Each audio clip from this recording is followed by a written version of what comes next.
Bismillahirrahmanirrahim. Assalamu alaikum warahmatullahi wabarakatuh. Students, I hope all of you are in the best of your health. I hope all of you are studying hard. कल हमने current electricity का पहला topic start किया था जिसमें हमने basic introduction पढ़ा कि करंट क्या होता है, चार्जेस फ्लो किस तरह से करते हैं और हल्का हल्का सा हमने देखा था चार्ज कैरियर्स क्या होते हैं। आज हम उससे थोड़ा सा लेवल अप करने वाले हैं और आज हम देखेंगे कि आईटी ग्राफ्स क्या होते हैं। आज हम देखेंगे इंटरनल रेजिस्टेंस क्या होती है। आज हम इलेक्ट्रिकल पावर को थोड़ा सा डिस्कस करेंगे, थोड़ा सा rest of the electrical power and resistance all of that वो हम फिर स्टडी करेंगे इंशाल्लाह करंट इलेक्ट्रिसिटी के आखिरी लेक्चर में, जब हम प्रैक्टिकल सर्किट्स जो हैं डिसाइड कर उनको सॉल्व कर रहे होंगे, उनमें हम सीरीज़ पैरेलल कॉम्बिनेशन देखेंगे। आज का जो हमारा टॉपिक है, कल हमने ओम्स लॉ पर ख़त्म किया, रेजिस्टेंस रेजिस्टिविटी पर। आज उससे थोड़ा सा आगे जाएंगे आईटी ग्राफ्स के ऊपर, करंट वर्सेस टाइम ग्राफ्स के ऊपर। इससे पहले कल हमने कहाँ पर छोड़ा था? कल हमने इस पॉइंट के ऊपर छोड़ा था। हमने कुछ चीज़ें देखी थी रेजिस्टेंस और रेजिस्टिविटी के बारे में। रेजिस्टिविटी का हमने टेम्परेचर कोफिशिएंट पढ़ा था और हमने कहा था कि उसका यूनिट होता है पर केल्विन, और हमने कहा था कि इसकी वैल्यू 1 या ग्रेटर देन 1 नहीं हो सकती। उसको भी हमने अच्छा खासा डिस्कस किया था। हमने कहा था क्योंकि ये फ्रैक्शनल चेंज है, हमने कहा था फ्रैक्शनल चेंज का क्या मतलब है कि अगर किसी मेटल का 0.5 है अल्फ़ा की वैल्यू टेम्परेचर कोफिशिएंट, तो इसका मतलब है 0.5 का मतलब है 1/2 की फ्रैक्शन। तो इसका मतलब है कि अगर उसकी 0 डिग्रीज ऑफ सेल्सियस के ऊपर 100 ओम रेजिस्टेंस है, तो 1 केल्विन या 1 डिग्रीज ऑफ सेल्सियस बढ़ाने पर इसका हाफ इंक्रीज हो जाएगी, यानी 100 से 150 हो जाएगी। इसका हाफ कितना होता है? 50। तो इसमें हम 50 का इजाफा कर देंगे और फिर अगर फर्दर आगे 1 डिग्री और टेम्परेचर बढ़ा तो अब 150 का हाफ क्या होगा? 75। तो हम इसमें फिर प्लस 75 कर देंगे, तो कितना आ जाएगा? ये आ जाएगा 225। तो फिर इसकी अगले 1 केल्विन के बाद जो रेजिस्टेंस है वो हो जाएगी 225 ओहम्स। चूँकि ये फ्रैक्शनल चेंज है इसीलिए कभी भी इसकी वैल्यू 1 नहीं हो सकती। अगर इसकी वैल्यू 1 या ग्रेटर देन 1 होगी तो इसका मतलब है कि अगर ओरिजिनल 100 है तो 1 डिग्री बढ़ाने पर 100 से भी ज़्यादा बढ़ रही है, यानी कि 100 से 200 हो सकती है या 100 से 200 से भी ज़्यादा हो सकती है, जो कि प्रैक्टिकली पॉसिबल नहीं है। इसी तरह का एक कॉन्सेप्ट हम न्यूक्लियर फिजिक्स में भी पढ़ेंगे, जहाँ पर हम डीके कांस्टेंट पढ़ेंगे, वो भी फ्रैक्शनल चेंज को जो है वो रिप्रेजेंट करता है। फिर उसके बाद हमने देखा कि पॉजिटिव वैल्यूज़ ऑफ अल्फा और नेगेटिव वैल्यूज़ ऑफ अल्फा का क्या मतलब होता है। पॉजिटिव वैल्यू का मतलब है कि रेजिस्टेंस टेम्परेचर से इंक्रीज होती है, नेगेटिव वैल्यूज़ का मतलब है कि रेजिस्टेंस टेम्परेचर के साथ साथ डिक्रीज होती है। और फिर हमने ये ग्राफ देखा, हमने कहा इसमें कोई भी वैल्यू ऐसी नहीं है जो 1 से ज़्यादा हो। हमने कहा ये कार्बन की एक्सेप्शन के ऊपर MCQ बनता है। ये रेजिस्टिविटी की वैल्यूज़ हैं, यहाँ पर आप देख सकते हैं कि जो मेटल्स हैं इनकी रेजिस्टिविटी की वैल्यूज़ थोड़ी सी हाई हैं एज़ कम्पेयर टू यहाँ पर जो सेमी मेटल्स हैं। देखें ये हो गया, इनकी जो वैल्यूज़ हैं रेजिस्टेंस की वो ज़्यादा है, ठीक है, रेजिस्टिविटी की। नाइक्रोम वायर की बहुत ज़्यादा है। ये सारा 10⁸ में ही जो है लिखा हुआ है, एक्सेप्ट यहाँ तक, नीचे 10⁵ है। तो इसका मतलब है जिसकी ये वाली वैल्यू ज़्यादा है उसकी रेजिस्टिविटी ज़्यादा होती जा रही है। तो सबसे बेहतर सिल्वर है, इससे भी बेहतर कंडक्टर कॉपर होता है। आगे अगर हम इसके आगे नॉन मेटल्स भी प्लॉट करते हैं तो हम देखते हैं कि उनकी जो रेजिस्टिविटी की वैल्यूज़ हैं वो इवन हायर हैं, ठीक है। तो रेजिस्टिविटी की वैल्यू देखकर हम मटेरियल्स की इलेक्ट्रिकल प्रॉपर्टी को जज करते हैं, जो कि रेजिस्टेंस को कंपेयर करके नहीं किया जा सकता। ये बात भी हमने की थी, क्योंकि रेजिस्टेंस जियोमेट्री पर डिपेंड करती है। अगर आप एक बहुत ही बुरे कंडक्टर की एक ऐसी वायर बनाते हैं जिसका एरिया बहुत ज़्यादा और लेंथ बहुत छोटी है, तो हो सकता है कि वो एक अच्छे कंडक्टर की वायर से बेहतर कंडक्ट कर पाए, उसकी रेजिस्टेंस कम हो उस बेहतर कंडक्टर से। अगर वो बेहतर कंडक्टर आप बहुत छोटी वायर उसकी बनाएं और बहुत लंबी वायर बना दें, तो वो जो अच्छा कंडक्टर है उसकी रेजिस्टेंस उल्टा ज़्यादा हो जाएगी एज़ कम्पेयर टू इस बुरे वाले कंडक्टर की। इसीलिए हम रेजिस्टेंस को कंपेयर करके इलेक्ट्रिकल प्रॉपर्टीज़ को कंपेयर नहीं करते, हम रेजिस्टिविटी लेते हैं, ठीक हो गया। आगे हम इससे थोड़ा सा लेवल अप करते हैं IT graphs, current versus time graph, ठीक है। अगर एक्स एक्सिस पर टाइम लिया जाए और वाई एक्सिस पर करंट लिया जाए और हम अज्यूम करें कि कोई ऐसा रजिस्टर है कि जिसमें से करंट की वैल्यू मुसलसल बढ़ती जा रही है, यानी कि करंट की वैल्यू कांस्टेंट नहीं है, आहिस्ता आहिस्ता इंक्रीज होती जा रही है। जैसा कि कल हमने एक क्वेश्चन भी किया था जिसमें करंट की वैल्यू कांस्टेंट नहीं थी या डिक्रीज हो रही थी यूनिफॉर्मली। यहाँ पर हम देखें कि अगर करंट की वैल्यू इंक्रीज हो रही है, कॉन्स्टेंटली इंक्रीज हो रही है, स्ट्रेट लाइन है, कांस्टेंट लाइन है, तो आईटी ग्राफ की जो स्लोप है, ये अगर एंगल थीटा है तो इसकी जो स्लोप है that is given by tangent of this angle theta. इस थीटा का आप टेन ले लें तो आपके पास स्लोप आ जाएगी, और वो स्लोप रिप्रेजेंट किसको करेगी? स्लोप का मतलब है वाई वाली क्वांटिटी में change divided by change in x वाली क्वांटिटी। तो आई डिवाइडेड बाय टी, यानी कि delta I divided by delta T, basically यहाँ से यहाँ तक की वैल्यू जितनी आई है उसको आप डिवाइड कर दें इधर से इधर की वैल्यू यहाँ तक की टाइम के ऊपर, तो आपके पास जो जवाब आएगा वो आएगा एम्पियर पर सेकंड में करंट पर यूनिट टाइम, यानी कि rate of change of current आ जाएगा आपके पास। तो आईटी ग्राफ का जो स्लोप है वो आपको rate of change of current देता है। अब इसकी एप्लीकेशन क्या है, स्लोप की कोई इतनी ज़्यादा अच्छी एप्लीकेशन है नहीं, ठीक है ना। तो आईटी ग्राफ्स की स्लोप हम कहीं पे भी इतना ज़्यादा यूज़ नहीं करते, आपको तो कोई भी क्वेश्चन नहीं आएगा जिसमें ये वाला ग्राफ जिसकी स्लोप यूज़ हो रही है। हाँ, इसका जो एरिया है वो कभी कभार यूज़ हो जाता है, कभी कभार। Area of this IT graph, area का मतलब यह है कि आप वाई वाली क्वांटिटी को मल्टीप्लाई करते हैं एक्स वाली क्वांटिटी, जिस तरह से हम करते हैं हम क्या करते हैं, हम एफ डी ग्राफ बनाते हैं, फोर्स वर्सेस डिस्प्लेसमेंट ग्राफ, तो उसका area F multiplied by D को रिप्रेजेंट कर रहा था, बेसिकली वर्क को। तो इसी तरह हमने आई वर्सेस टी ग्राफ बनाया, तो इसका जो एरिया होगा वो आई मल्टीप्लाइड बाय टी होगा, यानी current multiplied by time, ampere multiplied by second. और कल हमने कहा था कि एम्पियर सेकंड किसका यूनिट है, एम्पियर सेकंड का मतलब है कोलम, कोलम डिराइव्ड यूनिट है, एम्पियर बेस यूनिट है, सेकंड भी बेस यूनिट है, तो एम्पियर सेकंड मींस कोलम। तो ये हमें चार्ज देता है। तो अगर किसी रजिस्टर में से शुरू में जो करंट था वो 0 एम्पियर था, और आफ्टर टाइम टी उसमें से जो करंट है वो सपोज 10 एम्पियर हो गया है, तो 0 से 10 एम्पियर बढ़ते बढ़ते कितना चार्ज फ्लो करेगा उस कंडक्टर में से, वो हम डिसाइड करेंगे इस ग्राफ के एरिया को फाइंड आउट करके। तो हम सिंपली एरिया फाइंड आउट कर लेंगे, हमें पता चल जाएगा कि इतने टाइम में कितना चार्ज फ्लो किया है, ठीक है। तो एम्पियर मल्टीप्लाइड बाय सेकंड, यानी कि ये करंट का यूनिट है मल्टीप्लाइड बाय टाइम का यूनिट, करंट का यूनिट मल्टीप्लाइड बाय टाइम का यूनिट। इस तरह से भी चार्ज को रिप्रेजेंट किया जाता है। इसकी रियल लाइफ एग्जांपल है एम्पियर आर। मोबाइल फोन्स के आप बड़े शौकीन हैं, ऑब्वियसली आपको पता होगा कि मोबाइल फोन की जो बैटरी है वो किस तरह से रिप्रेजेंट की जाती है कि 5000 mAh बैटरी है। तो वो जो mAh होता है वो बेसिकली मिली एम्पियर आर होता है, मिली एम्प आर भी कहते हैं उसको। एम्पियर पूरा बोलने में चूंकि थोड़ा सा मुश्किल होते तो शॉर्ट फॉर्म, यूनिवर्सिटी को हम यूनी कह देते हैं, लाइब्रेरी को हम कह देते हैं कि ये लैब है, लेबोरेटरी को हम लैब कह देते हैं, वगैरह वगैरह। उसी तरह से तो इसको भी ampere, milli ampere कह देते हैं, ठीक है। एम्प आर, 1 एम्प आर का मतलब है कि ये इतना चार्ज है, the amount of charge that can maintain a current of 1 ampere for 1 hour, ठीक है ना। आपको एक सर्किट दिया जाता है और आपको कहा जाता है कि इस सर्किट में से 1 एम्पियर का करंट फ्लो करवाते रहो करवाते रहो करवाते रहो 1 घंटे तक। तो ऑब्वियसली आपको चार्ज फ्लो करवाना पड़ेगा, तो आपके पास इतना ज्यादा स्टॉक ऑफ चार्ज होना चाहिए जो 1 घंटे तक 1 एम्पियर का करंट ड्राइव करवाता रहे। उसके बाद वो चार्ज खत्म हो जाएगा, सारा गुजर जाएगा उस रजिस्टर में से या उस सर्किट में से, ठीक है। तो वो जितना चार्ज बनेगा जो 1 घंटे तक 1 एम्पियर का करंट दौड़वाता रहे, ठीक है, ड्राइव करवाता रहे, उसको हम कहेंगे कि अब ये 1 एम्प आर चार्ज है, ठीक है ना। तो ये एम्पियर आर या एम्प आर चार्ज का यूनिट है, करंट का यूनिट नहीं है। ये भी कभी कभार यूज होता है बेसिकली बैटरीज के चार्ज को रिप्रेजेंट करने के लिए कि बैटरी में कितना चार्ज है और बैटरी कितनी देर तक आपकी इस डिवाइस को चला सकती है। इसीलिए हम उसको फिर कूलम की बजाय एम्पियर आर में रिप्रेजेंट करते हैं उसके चार्ज को, बैटरीज के चार्ज को। अब कितना ये कूलम में कितना बनेगा, हमें पता है कि Q is equal to current multiplied by T। तो करंट कितना है 1 एम्पियर, टाइम कितना है 1 घंटा, 1 घंटे में 3600 सेकंड होते हैं, 3600 सेकंड्स। तो इसका मतलब है कि 3600 coulombs is equal to 1 ampere, यानी 3600 कूलम अगर आपके पास चार्ज है और आप उस चार्ज को किसी सर्किट में छोड़ देते हैं तो उस सर्किट में 1 घंटे तक 1 एम्पियर का करंट आप मेंटेन करवा सकते हैं, ठीक है। ये हो गया इसका थोड़ा सा ओवरव्यू। अब हम इसकी एप्लीकेशन पढ़ते हैं। इस क्वेश्चन को हमने कल भी सॉल्व किया था, लेकिन कल हमने एक डिफरेंट कॉन्सेप्ट को यूज करके सॉल्व किया था। कल हमने जिस कॉन्सेप्ट को यूज करके सॉल्व किया था वो था करंट एवरेजिंग, ठीक है। आज हम इस क्वेश्चन को जिस तरीके से सॉल्व करने वाले हैं वो होगा ग्राफिकल मेथड। अभी हमने जो ग्राफ पढ़ा है आईटी ग्राफ, तो हम इसको आज उसी आईटी ग्राफ को यूज करके सॉल्व करेंगे, ठीक है। कि सर्किट का कंपोनेंट है जिसके अंदर जो करंट है that is decreasing uniformly from 100 milli ampere to 20 milli ampere, ठीक है।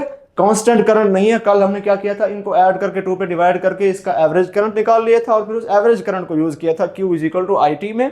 टाइम हमारे पास था 8 सेकंड, करंट हमारे पास आ गया था 60 एम्पियर और हमने कहा था कि जी Q is equal to 60 milli ampere, sorry multiplied by 8, तो क्या जवाब आ गया था 8×6 = 48। तो 480 मल्टीप्लाइड बाय 10⁻⁻³ ये मिली का हो गया कोलम, और इसको हमने लिख दिया था 0.48 कोलम या 480 मिली कोलम। ठीक है, आज हम इसको ग्राफिकल मेथड से सॉल्व करने वाले हैं। हम इसका IT ग्राफ बनाएंगे इस तरह से। ये हो गया करंट, ये हो गया टाइम। इनिशियली करंट कितना है? इनिशियली करंट है 100। ठीक हो गया। उसके बाद करंट कितना हो गया? करंट हो गया 20। कितना टाइम लगा इसको? इसको टाइम लगा 8 सेकंड्स। सपोज हम यहां पर एक्स एक्सिस पर 8 सेकंड का पॉइंट रिप्रेजेंट कर देते हैं। तो इनिशियली करंट ये है और फाइनली करंट इतना हो गया यहां तक। तो ग्राफ किस तरह से बनेगा? इस तरह से। हमने स्ट्रेट लाइन क्यों बनाई? क्योंकि हमें बताया गया है कि करंट यूनिफॉर्मली डिक्रीज कर रहा है। ठीक है ना, तो हम बेसिकली यूं कोई लाइन ड्रॉ नहीं कर सकते, यूं लाइन ड्रॉ नहीं कर सकते। ठीक है, हमने स्ट्रेट लाइन ही ड्रॉ करनी है क्योंकि क्वेश्चन में दिया गया है। अब इसका जो एरिया है, इस ट्रायंगल का एरिया प्लस इस रेक्टेंगल का एरिया, ये हमें बताएगा कि कितना चार्ज फ्लो किया। हमने ऊपर पढ़ा ना कि IT ग्राफ का जो एरिया होता है दैट गिव्स अस चार्ज।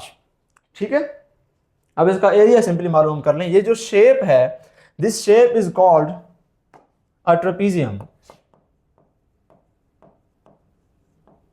और अगर हम ट्रेपीजियम का एरिया मालूम करना चाहें तो उसका जो फॉर्मूला होता है वो होता है area A will be equal to charge 1/2 into sum of parallel sides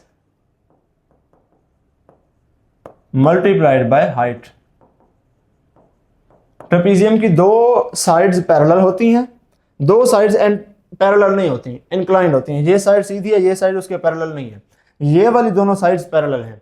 तो फार्मूला होता है 1/2 into sum of parallel sides multiplied by height. तो चार्ज कितना हो जाएगा? 1/2 सम ऑफ पैरेलल साइड्स। ये पैरेलल साइड्स कितनी बड़ी है? 100। ठीक है, इसको हमने 100 लिख दिया। दूसरी पैरेलल साइड कितनी बड़ी है? 20। ठीक है, अभी मिली को भूल जाए, है ये मिली एम्पियर में, आखिर में हम ऐड कर देंगे।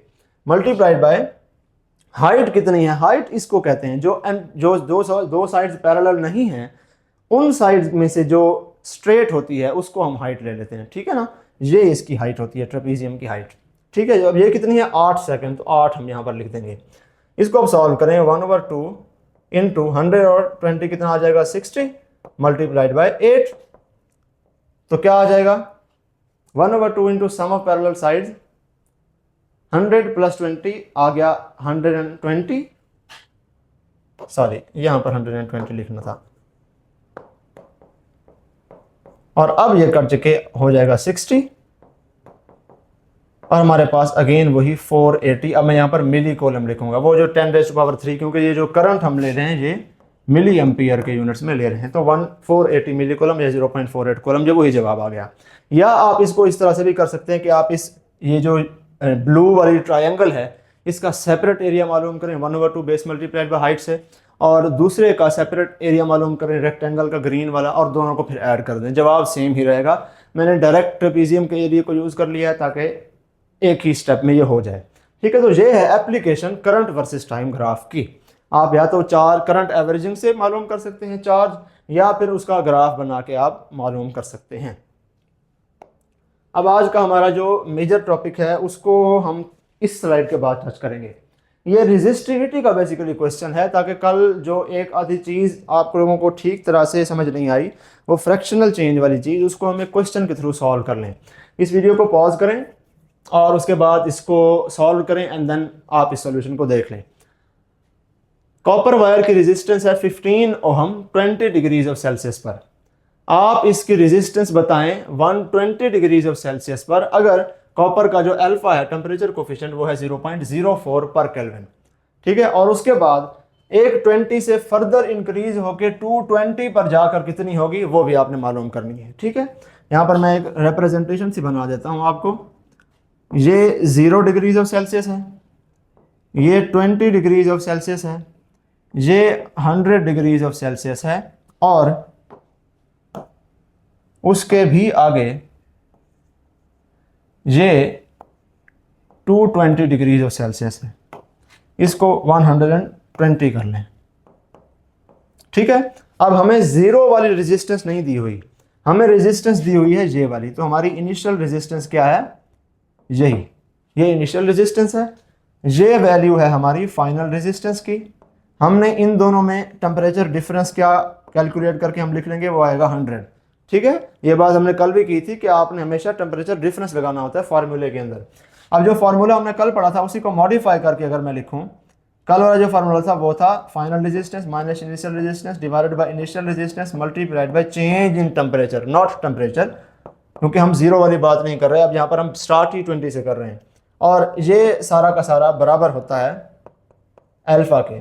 इसी फार्मूले को आप रीअरेंज करके इस तरह से भी लिख सकते हैं कि R F minus R I is equal to alpha into R I multiplied by delta T. ठीक है, final resistance will be equal to, ये आर आई उधर चला गया, initial resistance plus alpha R I delta T, या final resistance is equal to R I common ले लें, इधर 1 बच जाएगा, उधर से आर आई कॉमन, तो बाकी अल्फा डेल्टा टी बच जाएगा। ये वाली इक्वेशन भी यूज़ की जाती है। अब हम इसी इक्वेशन को यूज़ करके इससे आगे जो है अपना कंटिन्यू करेंगे। बाकी को मैं यहाँ पर इरेज कर रहा हूँ, या आपको सिखाने के लिए था कि ये इक्वेशन आई किधर से। ठीक है, चलें जी, अब इस इक्वेशन में हम वैल्यू पुट करेंगे और हम आंसर निकालेंगे अपनी फाइनल रेजिस्टेंस का। Final resistance is equal to, initial resistance कितनी है 15 ohms, 15 ohms into 1 plus alpha कितना है 0.04, और डेल्टा टी कितना है, डेल्टा टी है 100। ठीक है, 120 नहीं लिखना, यहां पर आप लिखेंगे 100 लाइक दिस। ठीक है, अब final resistance is equal to 15 into 1 plus 0.04 को 100 से मल्टीप्लाई कर दें, 4 आ जाएगा। Final resistance will be equal to 15 into 5, और final resistance will be equal to 75 ohms. यानी कि इनिशियल रेजिस्टेंस अगर यहाँ पर हमें जो दी गई थी वो थी 15 ओम्स, फाइनल रेजिस्टेंस यहाँ पर हो जाएगी 75 ओम्स, यानी कि 100 डिग्री टेम्परेचर बढ़ाया है, 15 से 75 हो गई है। कितनी चेंज हुई है, चेंज हुई है 50 ओम्स, 50 ओम्स का चेंज आया है। ठीक है, अब यहां पर हम फ्रैक्शनल चेंज का कॉन्सेप्ट इसके आगे देखेंगे। 50 ओम्स का चेंज आया है पर 100 डिग्रीज ऑफ सेल्सियस। 0.04 पर केल्विन का क्या मतलब होता है, इसको अगर परसेंटेज में लिखें तो इसका मतलब होता है कि 1 केल्विन टेम्परेचर बढ़ाएंगे तो 4% इंक्रीज हो जाएगा। ठीक है ना, ओरिजिनल का 4% इंक्रीज हो जाएगा। अगर 4/100 लिखें इसको, तो इसको हम लिख सकते हैं 1/25, यानी कि ओरिजिनल की इतनी फ्रैक्शन इंक्रीज हो जाएगी। ठीक है, अगर आप 1 केल्विन बढ़ाएंगे तो, ठीक है ना। तो अब यहां पर जरा आप देखिए कि हमने यहां पर 100 केल्विन बढ़ा दिया है, तो 100 केल्विन बढ़ाने में भी ओरिजिनल का 4% ही बढ़ना चाहिए। ठीक है, ओरिजिनल है कितनी है, ओरिजिनल 15 ओहम्स और फाइनल कितनी है 75 ओहम, तो कितनी बड़ी है 50 ओहम्स इंक्रीज हो गई है। हमने 15 से 20 से 21 पर जब हम जाएंगे तो 15 का 4% इंक्रीज हो जाएगी, 0.04 टाइम्स 15 इतनी बढ़ जाएगी। फिर जो जवाब आएगा उसका 0.04 टाइम्स फिर आगे उससे बढ़ जाएगी। ठीक है ना, मतलब कहने का ये है कि अभी हमने 100 डिग्रीज ऑफ सेल्सियस इंक्रीज किया है, अभी जितना बढ़ी है नेक्स्ट 100 डिग्रीज ऑफ सेल्सियस पर भी उतना ही फ्रैक्शन बढ़ेगी। अब इसका मतलब ये नहीं है कि यहाँ पर 75 होगी, अब आप 120 से 220 पर चले जाएं, फर्दर 100 डिग्रीज ऑफ सेल्सियस बढ़ा दें अगर टेम्परेचर, तो इसका मतलब ये नहीं है कि 75 प्लस 50 हो जाएगा, मजीद दोबारा फिर 50 नहीं बढ़ेगी। ठीक है ना, इससे ज़्यादा बढ़ेगी। फिर आपने इस 75 का उतना ही % लेना है, ठीक है ना, 4%, फिर वो हर केल्विन। अभी तो 100 है, खैर इसको आगे हम थोड़ा सा देखते हैं, अभी यहाँ पर आपको क्लियर उतना नहीं होगा। हम दूसरी इसकी सोल्यूशन देख के फिर इसको हम क्लैरिफाई करेंगे आखिर में, अभी परेशान होने वाली कोई बात नहीं है। इसको थोड़ा सा इरेज कर लें। अब आगे दोबारा से 100 डिग्रीज ऑफ सेल्सियस का चेंज है। अभी आप यहां पर ये देख लें कि कितनी फ्रैक्शन चेंज हुई है। 50 ओहम में चेंज है और ओरिजिनल कितना है 15, तो कितना आ जाएगा 15 ज़रब क्या 50 आता है, ठीक है ना। 50 को ज़रा 15 तो या 45 आता है, तो 3 पॉइंट समथिंग आएगा। 15 मल्टीप्लाइड अगर 4 करें 5 4 20, 4 एकम 4 और 2 60 हो गया, ठीक है ना। तो ये बेसिकली 60 का ही चेंज है। आई एम रियली सॉरी, ये 60 का चेंज है बेसिकली, ठीक है ना। 60 का चेंज, तो ये 4 टाइम्स इंक्रीज हो गई है, ठीक है ना। ओरिजिनल का 4 टाइम्स इंक्रीज हो गई है 100 डिग्रीज ऑफ सेल्सियस तक बढ़ाने तक, ठीक है। इसका मतलब है अब आगे भी 4 टाइम्स ही इंक्रीज होनी चाहिए। अब 75 का 4 टाइम्स क्या है, 5 4 20, 7 4 28 और 2 30। तो इसका मतलब है अब यहाँ से यहाँ तक आगे जाने पर फर्दर 300 ओहम आपको ऐड करना पड़ेगा, यानी कि यहाँ पर 220 डिग्रीज ऑफ सेल्सियस पर कितनी रेजिस्टेंस होनी चाहिए, इसकी रेजिस्टेंस यहाँ पर होनी चाहिए 375 ओहम्स। फ्रैक्शनल चेंज का ये मतलब होता है कि जितना पहले उसी टेम्परेचर पर जितने गुना बढ़ी है, जितने टाइम्स बढ़ी है, जितनी फ्रैक्शन बढ़ी है, फ्रैक्शन क्या थी 4/1 की फ्रैक्शन थी, अगले उतने ही चेंज इन टेम्परेचर पर भी उतनी ही फ्रैक्शन बढ़नी चाहिए, ठीक है। ये जो वैल्यू है ये पर केल्विन के हिसाब से है, वो जो हमने वैल्यू निकाली है 4 वो पर 100 केल्विन के हिसाब से है, ठीक है ना। अगर आप 1 केल्विन टेम्परेचर बढ़ाएंगे तो 0.04 बढ़ जाएगी, यानी कि यहाँ पर 15 थी तो 1 केल्विन बढ़ाने के बाद 15.04 हो जाएगी। ये 1 केल्विन की बात है। असूलन हम 1 केल्विन के हिसाब से ही रिप्रेजेंट करते हैं, लेकिन अभी हमने देखा कि 100 केल्विन अगर बढ़ा दें या 100 डिग्री बढ़ा दें तो कितनी बढ़ जाती है, 60 ओहम्स बढ़ जाती है, ठीक है। 60 ओहम्स का मतलब है ओरिजिनल को 4 से मल्टीप्लाई करें उतनी बढ़ जाती है। तो इसका मतलब है कि अगर 15 से कितनी बढ़ी है आगे प्लस 4 टाइम्स ऑफ 15 बढ़ गई है। 15 का 4 टाइम्स कितना होता है 60, यानी 15 प्लस 60 हो गई है 75 हो गई है। अब मजीद आप फिर से 100 केल्विन टेम्परेचर बढ़ाएंगे, अब 75 करेंगे तो फिर अब अगेन 4 टाइम्स ऑफ 75 ही इसी का 4 टाइम्स फिर बढ़ेगी, तो कितनी बढ़ जाएगी 75 मल्टीप्लाइड बाय 4 आता है 300, तो अब 375 हो जाएगी। इसको हम प्रूव भी करते हैं इस फॉर्मूले से, ज़रा रुकिए ताकि ये फर्दर आपका क्लियर हो जाए कॉन्सेप्ट।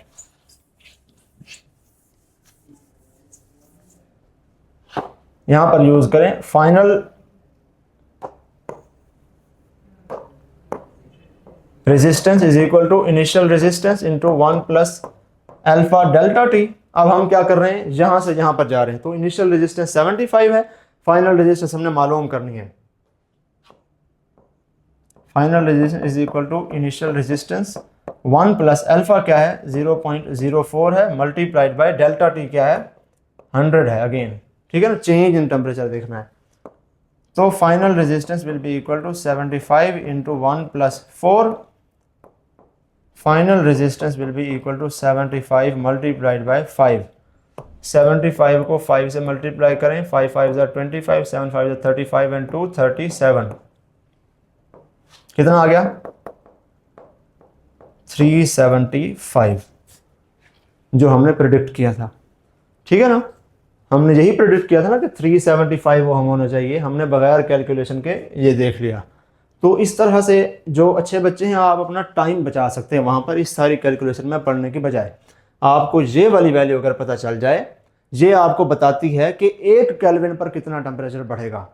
अगर आप ये जानना चाहते हैं कि 100 केल्विन पर कितना टेम्परेचर बढ़ेगा, कितना रेजिस्टेंस बढ़ेगी सॉरी, तो आप इसको 100 से मल्टीप्लाई कर दें, 0.04 को 100 से मल्टीप्लाई कर दें तो आपके पास 4 आ जाएगा, ठीक है। अब ये फ्रैक्शनल चेंज है, यानी कि इतनी फ्रैक्शन से इजाफा होगा, ठीक है ना। 0.04 पर केल्विन ये भी फ्रैक्शन है, ठीक है ना। तो आप इस तरह से without getting involve into all this, आपको अगर फ्रैक्शनल चेंज का कॉन्सेप्ट आता है तो आप आसानी से इस किस्म के प्रॉब्लम्स विदाउट कैलकुलेशन सॉल्व कर सकते हैं, ठीक है। आपको पता होना चाहिए कि पर्टिकुलर चेंज इन टेम्परेचर में कितने फ्रैक्शन का इजाफा होता है। हमने यहाँ पर वो फ्रैक्शन देखी थी 4 की, कि 100 डिग्री बढ़ाओगे तो 4 टाइम्स जितना इजाफा हो जाएगा, ठीक है ना, +4 टाइम्स ऑफ इनिशियल वैल्यू, उसको मल्टीप्लाई बाय 4 नहीं करना। तो हमने देखा कि 15 का 4 टाइम्स होता है 60, तो हमने 15 + 60 किया, 75 जवाब आया, कैलकुलेट किया वही आया। और फिर हमने कहा अब इससे आगे भी 100 डिग्री सेल्सियस का टेम्परेचर चेंज है, अगेन उसी का 4 टाइम्स इंक्रीज होगा। तो 75 का 4 टाइम्स 300 होता है, तो 300 + 75 हमने कहा अब 100 डिग्री के बाद फाइनल रेजिस्टेंस 375 होगी, ठीक है ना। तो फिर हमने कैलकुलेट किया और वाकई वही जवाब आया, ठीक है ना। तो 15 में आपने अगर ये मालूम करना है कि 1 केल्विन टेम्परेचर राइज करने के बाद क्या हो जाएगी, तो आपने 15 में 0.04 ऑफ 15 ऐड करना है। इससे पहले मैं 0.04 ऐड कर दिया, का गया, उसको गलत समझिएगा। तो 15 का 4% इसमें आपने ऐड कर देना है। फिर अगर आपको कहा जाए कि 2 केल्विन के बाद कितनी टेम्परेचर में इजाफा होगा, तो आपने फिर 0.088% ऑफ 15 उसमें ऐड कर देना है, ठीक है ना। अगर 2 केल्विन का कहा जाए, हमने 100 केल्विन का किया था, तो हमने इसको सिंपली 100 से मल्टीप्लाई करके अब हमने कहा था कि 4 टाइम्स वाला जो है, इसको फिर इस तरह से हमने किया, 15 + 4 टाइम्स ऑफ 15 उसमें ऐड किया था। और 15 में 4 टाइम्स ऑफ 15 ऐड करें तो 75 आता है। फिर हमने 75 में भी 4 times of 75 which is 300 add किया, 375 आ गया। तो ये थोड़ी सी ट्रिक है, अगर आपको समझ में आ जाती है तो वेल एंड गुड, अगर नहीं भी आई तो इसमें कंफ्यूज मत होइए, आप स्टिल इस फार्मूले को यूज़ कर सकते हैं आसानी से। अभी तक आप यही फार्मूला अगर यूज़ करते आए हैं तो this is very good formula. थोड़ा सा टाइम लगेगा लेकिन इट्स ओके। लेकिन अगर आप ये वाला ट्रिक सीख लें, मैंने कोशिश की है इसको बेहतर तरीके पर समझाने की, अगर फिर भी अभी आपको कहीं ना कहीं पर कुछ डाउट हो गया, थोड़ा सा खिचड़ी टाइप हो गया है, तो आप पूछ सकते हैं ग्रुप में, इंशाल्लाह वहाँ पर हम मज़ीद इसको फिर जो है क्लैरिफाई कर लेंगे, ठीक हो गया। लेकिन इसको कोशिश कीजिएगा एक मरतबा समझने की, ये बड़ी मज़ेदार ट्रिक है और कैलकुलेशन में काफ़ी बचत हो जाती है। खैर, अब हम आते हैं आज के अपने मेजर टॉपिक के ऊपर, जो है energy dissipation, power, internal resistance. सबसे पहले energy dissipation in electrical circuits. थोड़ा सा माइंड फ्रेश कर लें, पानी शानी पी लें, इधर उधर हुआ है, दूर देखें टेबल के ऊपर क्या पड़ा हुआ है, बाहर देखें पौधे परिंदे क्या हैं, थोड़ा सा रेस्ट करने के बाद उसके बाद स्टार्ट करें, माइंड को एग्जॉस्ट मत कीजिए। तो हम पढ़ने वाले हैं energy dissipation in electrical circuits. होता इस तरह से है कि बैटरी जो है वो एनर्जी सोर्स का जो है काम करती है और सर्किट के सारे कंपोनेंट्स एनर्जी डिसिपेटर्स का काम करते हैं। बैटरी चार्ज को एनर्जी दे के सर्किट में करंट ड्राइव करती है और वही करंट रेजिस्टेंस में जाके, जब वो चार्ज रेजिस्टर में जाता है तो रेजिस्टर में उसकी एनर्जी डिसिपेट हो जाती है, ठीक है। मतलब बैटरी सोर्स है, ये कंज्यूमर है, ठीक है। अब सपोज हम कहते हैं कि एक चार्ज क्यू बैटरी के नेगेटिव टर्मिनल में एंटर किया। बैटरी के नेगेटिव टर्मिनल, बैटरी का लो पोटेंशियल होता है, अभी इस चार्ज के पास एनर्जी नहीं है, तो बैटरी क्या करेगी, जब ये चार्ज बैटरी के पॉजिटिव टर्मिनल से निकलेगा बाहर, तो बैटरी इसको कुछ सर्टन अमाउंट ऑफ एनर्जी दे के अपने हायर पोटेंशियल वाले एंड से निकालेगी। अच्छा, अब वो एनर्जी कितनी होगी, सपोज वो एनर्जी W है, बैटरी ने इस चार्ज Q को नेगेटिव टर्मिनल से लिया, इसके पास एनर्जी नहीं थी, बैटरी ने इसको एनर्जी W दे दी और अब ये चार्ज में हाई एनर्जी आ गई, ये हायर पोटेंशियल वाले एंड से निकल गया। जब ये यहाँ पर पहुँचेगा, अब इसी सर्किट में ये उतनी ही एनर्जी W रिलीज कर देगा और जब रेजिस्टर के दूसरे एंड से निकलेगा तो अब इसके पास फिर कोई एनर्जी नहीं है, ठीक है। और दोबारा ये बैटरी के फिर लोअर पोटेंशियल वाले एंड पर एंटर होगा, बैटरी उसको फिर एनर्जी W देगी, वो फिर वही एनर्जी W उधर जाके रिलीज कर देगा और फिर वापस आके इधर से एनर्जी लेगा, उधर रिलीज करेगा, एनर्जी लेगा, रिलीज करेगा, यही चक्कर चलता रहेगा unless battery runs out of energy, ठीक है। अब बैटरी इस चार्ज को जितनी एनर्जी देती है, अगर हम पर कूलम के हिसाब से उसको कैलकुलेट करें तो वो जो वैल्यू होती है हमारे पास, वो आ जाती है वोल्टेज की। हम कहते हैं बैटरी 10 वोल्ट की है, बैटरी 20 वोल्ट की है, बैटरी 17 वोल्ट की है। उसका क्या मतलब होता है, उसका मतलब ये होता है कि बैटरी एक यूनिट चार्ज को कितनी एनर्जी देती है, ठीक है ना। Energy W divided by Q, तो energy per unit charge, unit क्या बन जाएगा इसका, जाउल पर कॉलम, यानी कि एक कॉलम चार्ज को बैटरी कितनी एनर्जी दे के भेजती है सर्किट में, उससे हम अंदाजा लगाते हैं कि बैटरी का वोल्टेज क्या है, ठीक है, ठीक हो गया। और अगर हमें कोई कहे कि आपके पास Q अमाउंट ऑफ चार्ज है और आपकी बैटरी की वोल्टेज V है, तो आप बताएं ये Q अमाउंट ऑफ चार्ज जब बैटरी ऑफ वोल्टेज V के नेगेटिव टर्मिनल में एंटर होगा और पॉजिटिव टर्मिनल से निकलेगा तो बैटरी से कितनी एनर्जी लेके निकलेगा, तो आप ये फॉर्मूला लगाएंगे W is equal to Q times V। ठीक है ना। अगर 2 कूलम का चार्ज है और बैटरी है 17 वोल्ट की, तो आपसे अगर कोई बंदा पूछे कि ये 2 कूलम का चार्ज बैटरी के नेगेटिव टर्मिनल से एंटर होगा, इसके पास एनर्जी नहीं है, बैटरी के पॉजिटिव टर्मिनल से निकलेगा, कितनी एनर्जी लेके निकलेगा, तो आप चार्ज को बैटरी की वोल्टेज से मल्टीप्लाई कर दें, कितना आ जाएगा 34 जाउल्स। यानी कि ये 2 कूलम का चार्ज बैटरी के पॉजिटिव टर्मिनल से जब निकलेगा तो तब इसके पास 34 जाउल एनर्जी इजाफी होगी एज कम्पेयर टू जब ये एंटर हुआ था। ठीक है, ये हो गया है कॉन्सेप्ट एनर्जी डिसिपेशन का, वोल्टेज का। और अगर हमें कोई कहे कि यहाँ पर एनर्जी डिसिपेशन कितनी है, तो वो भी यही है।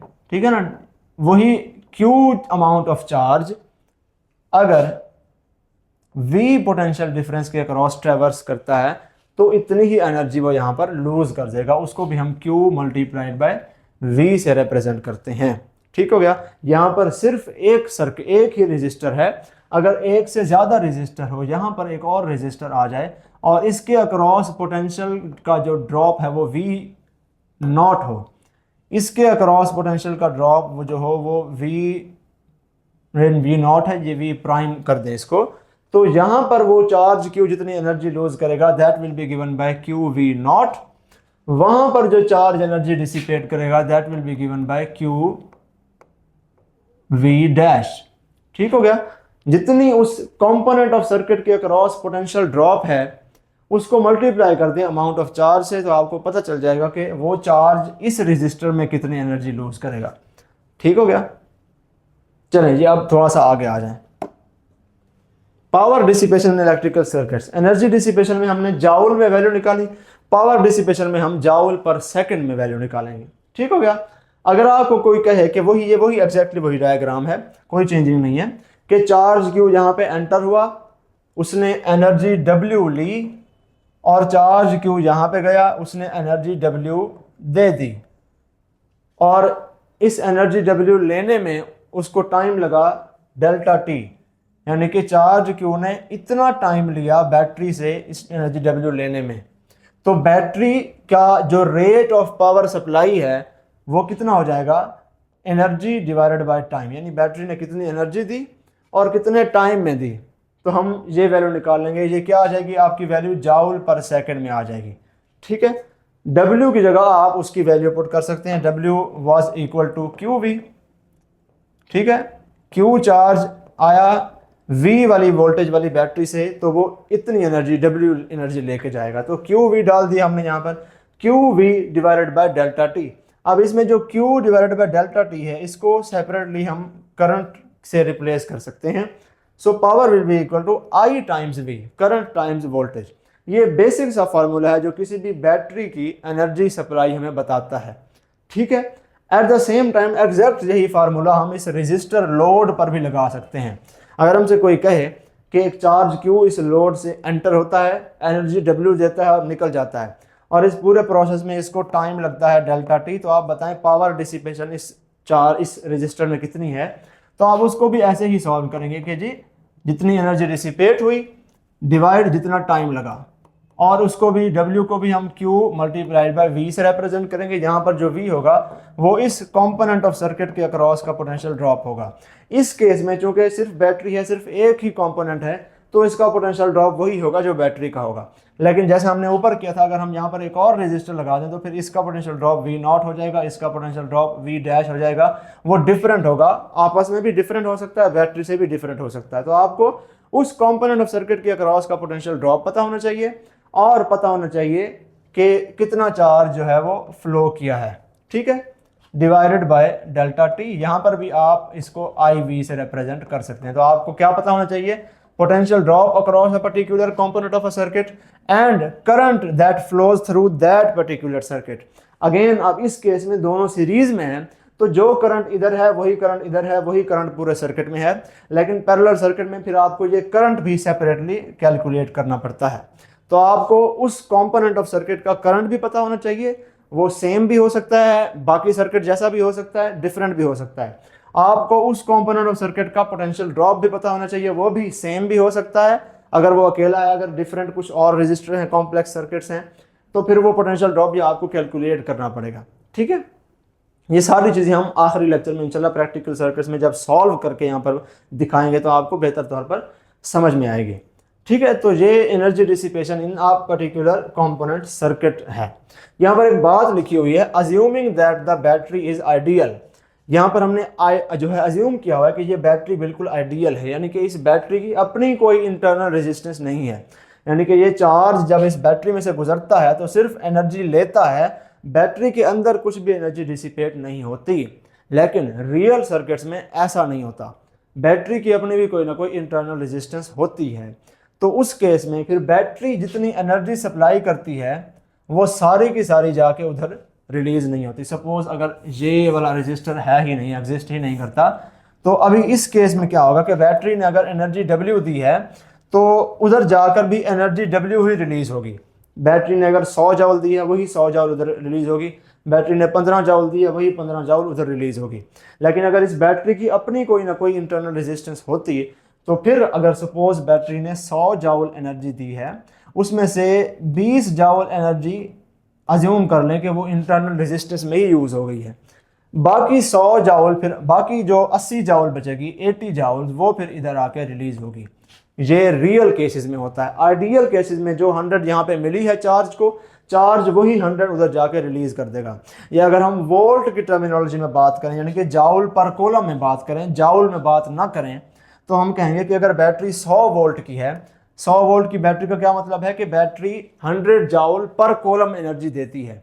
ठीक है, एक कूलम को 100 जाउल देती है, तो उसमें से 20 जाउल पर कूलम यानी कि 20 वोल्ट जो है वो इंटरनल रेजिस्टेंस में चला जाएगा और बाकी 80 वोल्ट जो है वो मिलेगा इस रेजिस्टर को, 80 जाउल पर कूलम या 80 वोल्ट। यानी कि एक कूलम का चार्ज जब बैटरी में आएगा, बैटरी उसको 100 जाउल एनर्जी देगी, 100 वोल्ट की बैटरी है तो एक कूलम को 100 जाउल देगी। फिर वही चार्ज जब बैटरी की इंटरनल रेजिस्टेंस में अपनी एनर्जी लूज करेगा तो वो एक कूलम का चार्ज 20 जाउल एनर्जी लूज कर देगा, यानी कि 20 वोल्ट का potential drop resistance internal resistance में चला गया। बाकी बचा 80 जाउल पर कूलम की एनर्जी, एक कूलम का चार्ज में, हर कूलम के चार्ज में बाकी 80 जाउल एनर्जी बच गई। अब अगर वो एक कॉलम का चार्ज इधर जाएगा तो फिर आप वो 80 जॉल एनर्जी इधर दे पाएगा। ठीक है, फिर बैटरी की जो वोल्टेज है वो डिफरेंट होगी as compare to potential drop across this resistance. इसी चीज़ को हम कहते हैं कि ईएमएफ और टर्मिनल पोटेंशियल डिफरेंस दो डिफरेंट चीज़ें हैं, उसको हम आगे इंशाल्लाह आप स्टडी करने वाले हैं। पहले हम पावर के कुछ और फार्मूलाज देख लें। P is equal to I V, एक जनरल फार्मूला हमने ऊपर डिवाइस किया। ओहम्स लॉ के मुताबिक I is equal to V over R, तो अगर हम I की जगह V ओवर R पुट कर दें तो ये फार्मूला बन जाएगा power is equal to V square divided by R। यहाँ पर V क्या है, कांस्टेंट है, तो तब हम ये फार्मूला लगाते हैं। और अगर हम V is equal to I R के तहत यहाँ पर रिप्लेसमेंट कर दें, V की जगह आई आर लगा दें, रिप्लेस कर दें, तो power is equal to I square R लग जाएगा। यहाँ पर आपको जब जब करंट कांस्टेंट मिलेगा, जैसा कि सीरीज सर्किट में होता है, तो तब आप ये फार्मूला लगाएंगे। अब सवाल ये है कि एक ज़्यादा रेजिस्टेंस वाली जो कंपोनेंट है वो ज़्यादा पावर डिसिपेट करेगा या कम रेजिस्टेंस वाला जो कंपोनेंट है वो ज़्यादा पावर डिसिपेट करेगा। तो बेटा जी ये डिपेंड करता है, ये डिपेंड करता है कि आप किस चीज़ को कांस्टेंट ले रहे हैं। अगर आप करंट को कांस्टेंट ले रहे हैं तो एक हायर रेजिस्टेंस वाला जो कंपोनेंट है सर्किट का वो ज़्यादा पावर डिसिपेट करेगा।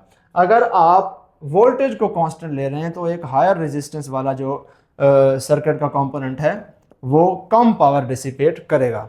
ठीक है, सपोज हमने एक बैटरी जोड़ी,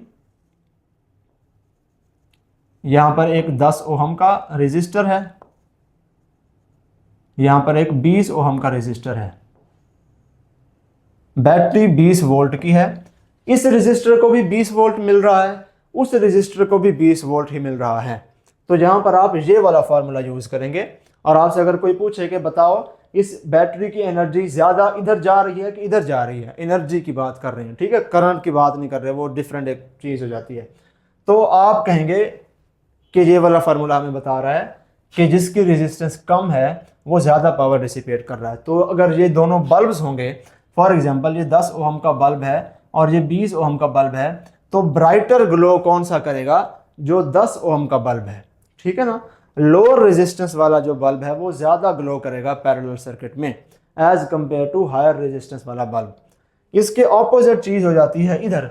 अगर आपने एक बैटरी ली है, यहाँ पर एक रेजिस्टर है, ये रेजिस्टर 10 ओहम का रेजिस्टर है, ये एक रेजिस्टर 20 ओहम का रेजिस्टर है, और यहाँ पर आपने इसको बैटरी से जोड़ दिया। बैटरी एक ही लगी हुई है, 10 वोल्ट की है, लेकिन ये 10 वोल्ट इसको और इसको दोनों को नहीं मिल रहा, कुछ इधर जा रहा है कुछ इधर जा रहा है, करंट दोनों को सेम मिल रहा है। अब करंट कांस्टेंट है तो आप ये वाला फार्मूला लगाएंगे, और अब आपसे कोई पूछे कि अगर ये 10 ओहम का बल्ब है, ये 20 ओहम का बल्ब है, तो कौन सा ज़्यादा ब्राइटर ग्लो करेगा? तो आपको पता होना चाहिए कि जिसकी रेजिस्टेंस ज़्यादा है उसी की पावर डिसिपेशन ज़्यादा होती है। करंट दोनों को सेम मिल रहा है, लेकिन वोल्टेज दोनों डिफरेंटली अपनी अपनी ले रहे हैं। तो जो 20 ओहम वाला बल्ब है, ये बल्ब, इसकी रेजिस्टेंस ज़्यादा है, ये ज़्यादा पावर डिसिपेट करेगा, ज़्यादा ब्राइटर ग्लो करेगा, ठीक है। अभी हमने रेजिस्टेंस की टर्मिनोलॉजी में बात की है, हम इसको पावर की टर्मिनोलॉजी में बाद में बात करेंगे कि हाई पावर बल्ब ज़्यादा अच्छा जलता है, ब्राइटर ग्लो करता है, कि लो पावर बल्ब ज़्यादा अच्छा जलता है, ब्राइटर ग्लो करता है। वो हम इंशाल्लाह नेक्स्ट कुछ लेक्चर्स में देखेंगे। लास्ट लेक्चर में इंशाल्लाह जब हम सर्किट्स डिस्कस करेंगे, सीरीज और पैरेलल सर्किट्स और पावर के सर्किट्स, वहाँ पर हम इस बात को मज़ीद डिग इन करेंगे कि ऐसा आखिर होता क्यों है, ठीक है। अच्छा जी, ये हमने पावर देख लिया। अगर एनर्जी का कोई पूछे तो इसी पावर को टाइम से मल्टीप्लाई कर दें तो एनर्जी आ जाएगी। V²/R पावर है, इसको मल्टीप्लाई कर दें टाइम के साथ तो आपके पास एनर्जी डिसिपेटेड आ जाएगी। अगेन ये वाला फार्मूला आप तब लगाएंगे जब वोल्टेज कांस्टेंट है। यहाँ पर I²R को T से मल्टीप्लाई कर दें तो ये आपको हीट जनरेटेड या energy generated in the any particular circuit, any particular circuit component आपको ये बता देगा। यहाँ पर ये अगेन ये फार्मूला तब लगाएंगे जब करंट कांस्टेंट होगा। क्वेश्चन है एक, ज़रा इसको पॉज कीजिए वीडियो को और इसको सॉल्व करने की कोशिश कीजिए। बहुत इजी सा क्वेश्चन है। रेजिस्टेंस आपको दे दी गई है 2 ओम्स, आपको करंट दे दिया गया है 3 एम्पियर्स, और आपको कहा गया है कि बताएं 3 सेकंड में इस रेजिस्टेंस में कितनी एनर्जी डिसिपेट होगी। हमने फार्मूला पढ़ा E=I²RT। ये वाला फार्मूला क्यों लगा रहे हैं? क्योंकि करंट दिया हुआ है, करंट कांस्टेंट है, इसलिए ये वाला फार्मूला हम लगा रहे हैं। तो E बराबर है, करंट कितना है 3 एम्पियर, 3² मल्टीप्लाई बाय रेजिस्टेंस है 2 ओम्स, टाइम कितना है 3 सेकंड, तो कितना होगा ये 9 multiplied by 2 multiplied by 3। Energy कितनी आ जाएगी? 9 दूनी 18, और 18 तिया कितना बनता है? 8 तिया 24, 3 कम 3 और 2 5, 54 जाउल्स। इतनी एनर्जी यहाँ पर डिसिपेट होगी। इसी किस्म का कोई सिमिलर सा क्वेश्चन हम करते हैं, वो है ये, फाइंड द एनर्जी स्पेंट या energy dissipated in the 3 ohm resistor, ये वाला रेजिस्टर, इन 3 सेकेंड्स। टाइम दे दिया गया। If the potential drop between the points A and B is 6 volts. अब आपको पोटेंशियल ड्रॉप दे दिया गया है उसका, और आपको बता दिया गया है कि वो रेजिस्टर 3 ओम का है, और आपको कहा गया कि 3 सेकंड में एनर्जी मालूम करो। तो कौन सा फार्मूला लगाएंगे? V² वाला, ठीक है ना, I² वाला नहीं। तो energy dissipated will be equal to V²/R multiplied by T। ठीक हो गया। तो जनाब बस सुकून से आप आसानी से इसका फार्मूला यूज़ कर सकते हैं, लगा सकते हैं। ये इस सर्किट को मैंने बहुत सिंप्लीफाई करके ये क्वेश्चन दिया है। जब हम प्रैक्टिकल सर्किट्स पढ़ेंगे तो यही सर्किट मैं दोबारा दूंगा, और उस केस में फिर आपको ये वैल्यूज़ नहीं दी जाएंगी, आपको सिंपली ये सर्किट दिया जाएगा और आपको कहा जाएगा इसकी पावर मालूम करो, इसकी पावर मालूम करो, इसकी पावर मालूम करो। तो फिर आपको हर एक के अक्रॉस पोटेंशियल और हर एक के अक्रॉस करंट मालूम करना पड़ेगा, तब जाके आपके पास ये वैल्यू आएगी। ठीक है ना, या आप करंट मालूम करें हर एक के अक्रॉस, या वोल्टेज मालूम कर लें। करंट मालूम करेंगे तो I²RT वाला फार्मूला लगा लें। आप हर एक के अक्रॉस पोटेंशियल ड्रॉप मालूम कर लेंगे तो फिर V²/RT से आप यूज़ करके आसानी से मालूम कर सकते हैं कि किस में कितनी एनर्जी डिसिपेट हुई है। या अगर आप करंट और वोल्टेज दोनों मालूम कर लें, फिर आपको रेजिस्टेंस की ज़रूरत नहीं पड़ेगी, फिर आप power is equal to IV से मालूम कर सकते हैं कितनी पावर कहाँ पर है। ठीक है, यहाँ पर अब हमें वोल्टेज दे दी गई है, रेजिस्टेंस का भी पता है, तो V²/R का हम फार्मूला लगा सकते हैं। V क्या है? 6 वोल्ट, 6 का स्क्वायर डिवाइडेड बाय रेजिस्टेंस कितनी है 3, टाइम कितना है 3 सेकेंड्स। तो एनर्जी डिसिपेटेड कितनी आएगी 6 6 दार 36, ये इससे ये काट लें, 36 ही जवाब आएगा इसका। तो 36 joules is the energy dissipated in this 3 ohm resistor. कितने सेकंड्स में? 3 सेकंड में। ठीक है, अगर आपसे कोई पूछे कि इस 3 ओम वाले रजिस्टर की पावर कितनी है, तो आप क्या करेंगे, आप डिवाइड कर देंगे इस एनर्जी को टाइम के ऊपर। तो पावर कितनी आ जाएगी? 3 कम 3, 3 दूने 6, तो 12 वाट की पावर है उस एक सर्किट, एक रजिस्टर की, 3 ओम वाले की, यानी कि 12 जाउल 1 सेकंड में ये यूटिलाइज कर रहा है। पावर के जो यूनिट्स हैं, एक तो हमें पता है कि पावर के यूनिट है वाट।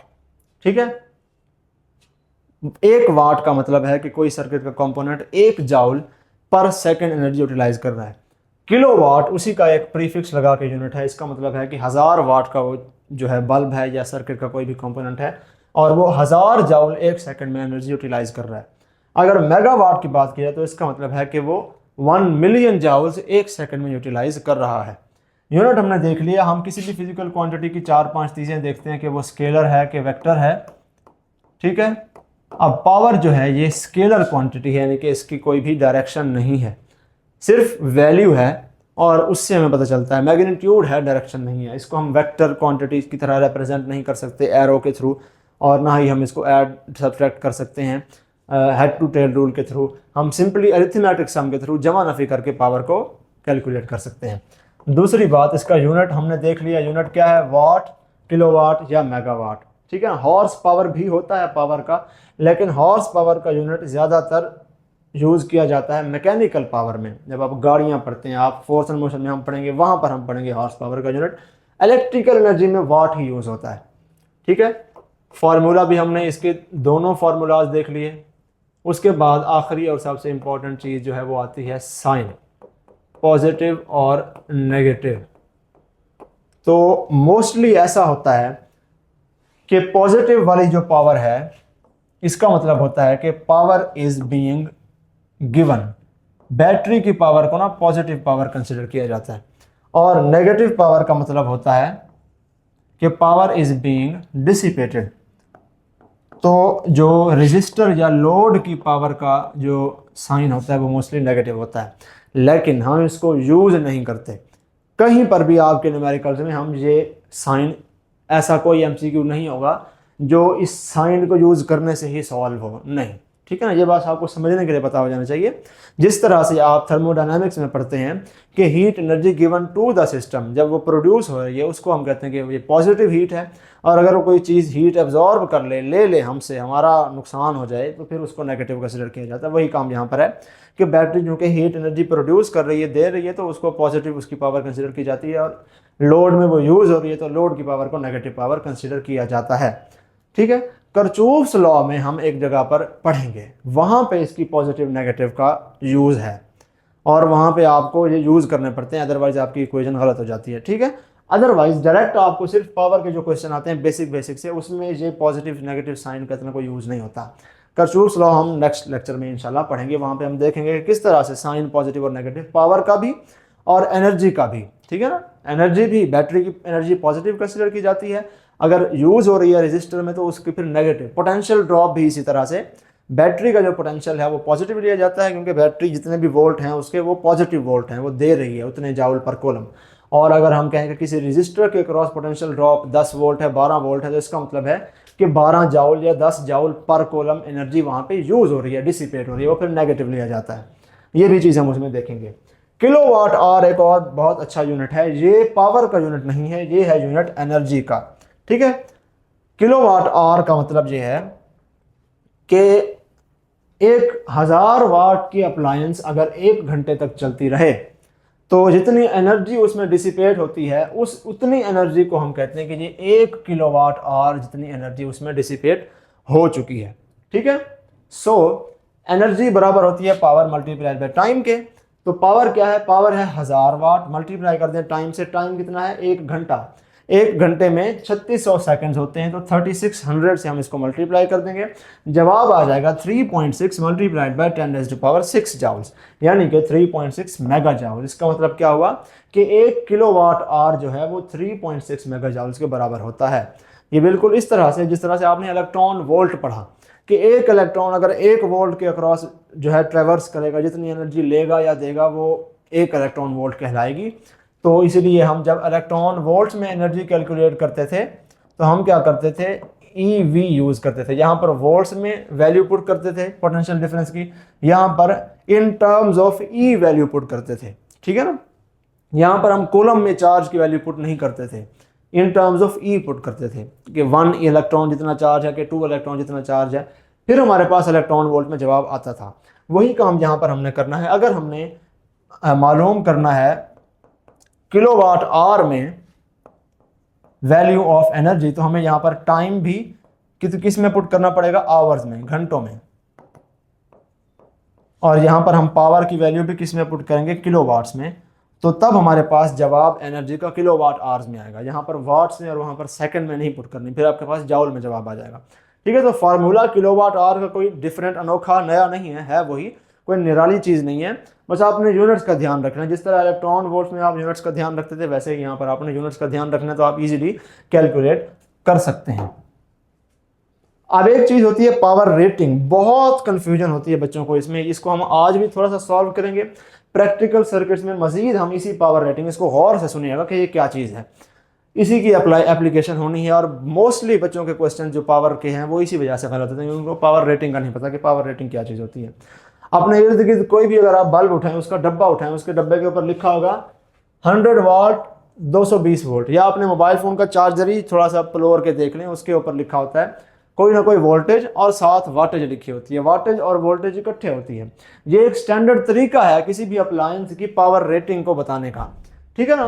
अगर लिखा हुआ है किसी अप्लायंस की पावर रेटिंग 100 वाट 220 वोल्ट, इसका मतलब है कि आप 220 वोल्ट का एक सोर्स उस अप्लायंस को लगा दें तो वो अप्लायंस 1 सेकंड में 100 जाउल एनर्जी खा जाएगी, ठीक है। इसका मतलब ये है 100 वाट की है ना, तो 100 वाट उसकी पावर होगी अगर आप उसको 220 वोल्ट का सोर्स दें। हमारे पाकिस्तान में चूंकि ज़्यादातर 220 वोल्ट की ही घर की जो वायरिंग है वो होती है, इसलिए हमारी पावर रेटिंग्स मोस्टली 220 वोल्ट्स में होती हैं। छोटी अप्लायंसेज, फॉर एग्जांपल आपका मोबाइल फ़ोन हो गया, लैपटॉप हो गया, वो फिर 12 वोल्ट या 20 वोल्ट की उसकी पावर रेटिंग होती है। तो आपके अपने चार्जर के ऊपर 12 वोल्ट लिखा हो सकता है, साथ उसके वाट में पावर होगी, क्योंकि वो एक अपना उसके अंदर चार्जर की जो वो सॉकेट डब्बी सी होती है, उसके अंदर ये एक ट्रांसफार्मर होता है। हम उसको लगाते बेशक सॉकेट में है, वो चेंज हो जाती है 220 से 12 वोल्ट तक, तो उसकी पावर रेटिंग इसलिए 12 वोल्ट की टर्मिनोलॉजी में लिखी जाती है। अगर आपको एक पावर रेटिंग लिखी हुई मिलती है 200 वाट 220 वोल्ट, तो इसका मतलब है कि उसको अगर आप 220 वोल्ट की बैटरी या सोर्स से, AC सोर्स से जो भी उसको लगा दें, तो उस अप्लायंस में 1 घंटे में 200 जाउल एनर्जी यूज हो जाएगी, ठीक है। अब अगर आपसे कोई पूछे कि ये 100 वाट वाली जो अप्लायंस है इसकी रेजिस्टेंस ज़्यादा है या इस 200 वाट वाली अप्लायंस की रेजिस्टेंस ज़्यादा है, तो आप क्या करेंगे, आप देखेंगे पावर रेटिंग को। पावर रेटिंग है वोल्टेज में, तो आपने ये वाला फार्मूला लगाना है, P = V²/R वाला। तो इसके मुताबिक क्या होगा कि पावर है इन्वर्सली प्रोपोर्शनल रेजिस्टेंस के।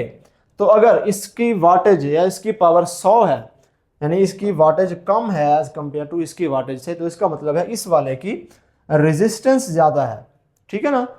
हायर रेजिस्टेंस वाली चीज़ की जो पावर है वो कम होती है as compare to lower resistance वाली चीज़ की। इसकी रेजिस्टेंस कम है तभी ये इस वोल्टेज पर ज़्यादा करंट ले रहा है, ठीक है ना। Power = IV।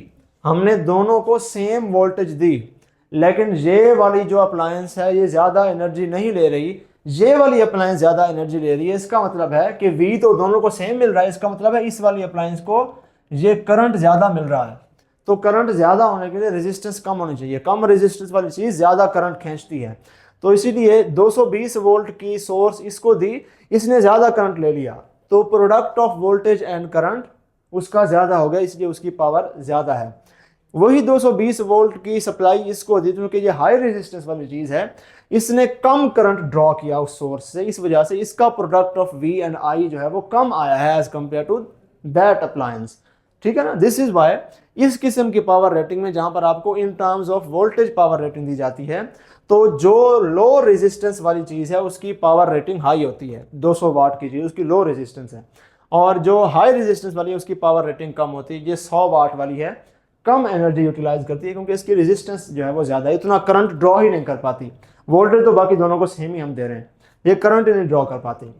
अब दूसरा जो टाइप है पावर रेटिंग की, थोड़ी सी कम यूज़ होती है, वो है करंट की फॉर्म्स में, ठीक है ना। कुछ बहुत कम अप्लायंसेज आप देखेंगे जहां पर पावर रेटिंग करंट की फॉर्म में आपको दी जाती है। पावर बैंक्स में फॉर एग्जांपल, पावर बैंक्स के जो ऊपर सॉकेट्स बने होते हैं उसके ऊपर अगर आप देखें, वहां पर मुख्तलिफ एम्पियर्स वाली रेटिंग होती हैं। वो मोस्टली सम कभी कभार नहीं भी होती, वो इस फॉर्म में लिखी होती हैं कि 5 एम्पियर का करंट दोगे तो 100 वाट का है, वही 5 एम्पियर का करंट एक और अप्लायंस को दोगे वो 200 वाट की है, यानी 200 जाउल पर सेकंड लेती है। फॉर एग्जांपल ये एक अप्लायंस है, इसमें 1 सेकंड में 100 जाउल एनर्जी यूटिलाइज हो रही है अगर आप इसको 5 एम्पियर का करंट देंगे, ठीक है। ये एक और अप्लायंस है इसके साथ, इसको भी आप 5 एम्पियर का करंट दें, लेकिन ये 1 सेकंड में 200 जाउल एनर्जी यूटिलाइज कर रही है। उसकी वजह क्या है, अगेन यहां पर आ जाएं, पावर जो है वो बराबर है आई वी के, ठीक है ना, product of I and V. अब यहां पर करंट सेम है तो आप ये वाला फॉर्मूला भी यूटिलाइज कर सकते हैं। समझने के लिए उधर भी आप थोड़ा सा देख लीजिए कि करंट दोनों को सेम मिल रहा है, लेकिन ये वाली जो रेजिस्टेंस है ये 100 जाउल पर सेकंड में ले रही है, कम एनर्जी यूटिलाइज कर रही है। ये वाली जो रेजिस्टेंस है ये 200 जाउल पर सेकंड एनर्जी यूटिलाइज कर रही है, ज़्यादा एनर्जी यूटिलाइज कर रही है। तो इसका मतलब है इसकी रेजिस्टेंस ज़्यादा है। वही करंट जब यहाँ से गुजरता है, ज़्यादा रेजिस्टेंस का उसको सामना करना पड़ता है, ज़्यादा एनर्जी वो इधर डिसिपेट कर देता है।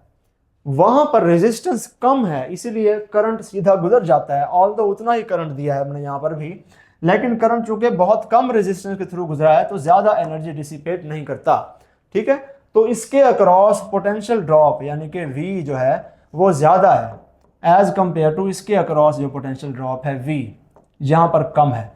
अब दोनों को करंट तो सेम ही मिल रहा है, लेकिन जो हाई रेजिस्टेंस वाली चीज़ है ये वाली, इसकी रेजिस्टेंस हाई है, ये ज़्यादा पोटेंशियल ड्रॉप ले जाती है, V ज़्यादा ले जाती है वोल्टेज, जबकि ये जो लो रेजिस्टेंस वाली चीज़ है इसकी रेजिस्टेंस कम है, ये कम पोटेंशियल ड्रॉप ले पाती है, जिसकी वजह से यहाँ पर पावर डिसिपेशन कम हो जाती है, यहाँ पर पावर डिसिपेशन ज़्यादा हो जाती है।